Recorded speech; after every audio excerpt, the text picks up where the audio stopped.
یہ ایک 34 سالہ لڑکی کی کہانی ہے۔ اس کی شادی میں دیر ہو چکی ہے۔ 34 سال کی عمر میں اس کی ابھی شادی نہیں ہوئی تھی اور پھر آخر کار کوئی آگے آیا۔ وہ یقیناً بہت خوش تھی۔ اس کے لیے یہ ایک سنہری موقع تھا تو اسے اس آدمی میں بہت دلچسپی رہی، لیکن اس نے محسوس کیا کہ منگیتر کی ماں زیادہ خوش نہیں تھی۔ منگیتر کی عمر اس کے برابر ہی تھی، اس لیے وہ دونوں شادی کرنے کی جلدی میں تھے۔ انہوں نے شادی کی تاریخ مقرر کی، لیکن شادی کا دن جتنا قریب آتا گیا منگیتر کی ماں اتنا ہی ناخوش اور مایوس نظر آتی۔ پھر شادی کی تاریخ سے ٹھیک پہلے منگیتر کی ماں نے ملاقات کا اہتمام کرنے کو کہا۔ وہ چاہتی تھی کہ ہر کوئی موجود رہے اور اس کا بیٹا، مستقبل کی دلہن اور اس کی ماں۔ اس نے سب کو ایک کمرے میں رکھ دیا، پھر اس نے ایک کام کیا جس سے دل ٹوٹ گئے۔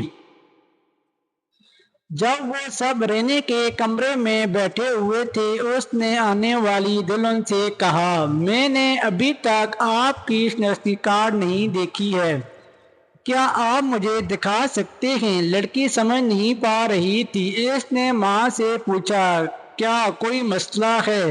منگیتر کی ماں نے اس سے کہا، میں صرف اسے دیکھنا چاہتی ہوں۔ لڑکی نے اسے اپنا شناختی کارڈ دیا۔ منگیتر کی ماں نے اس پر نشان زدہ تاریخ پیدائش پڑھی، پھر اس نے کہا، کیا آپ کی عمر 34 سال ہے؟ نہیں، مجھے نہیں معلوم تھا کہ آپ اتنے بوڑھے ہو گئے ہیں۔ میں چاہتا ہوں کہ میرے بیٹے کی شادی 5 سال سے کم عمر کی بیٹی سے ہو اور 34 سالہ عورت سے نہیں، کیونکہ چھوٹے بچے چاہتے ہیں۔ مجھے یقین نہیں ہے کہ آپ اپنی عمر میں حاملہ ہو سکیں گی۔ پھر وہ اپنے بیٹے کو لے گئی اور وہاں سے چلے گئی۔ اس کا بیٹا بغیر کچھ کہے ماں کے پیچھے چلا گیا۔ اپنے والدین کی اطاعت کرنے کا مطلب یہ نہیں ہے کہ ہمیں ناانصافیوں کو قبول کرنا یا دل توڑنے کو قبول کرنا ہے۔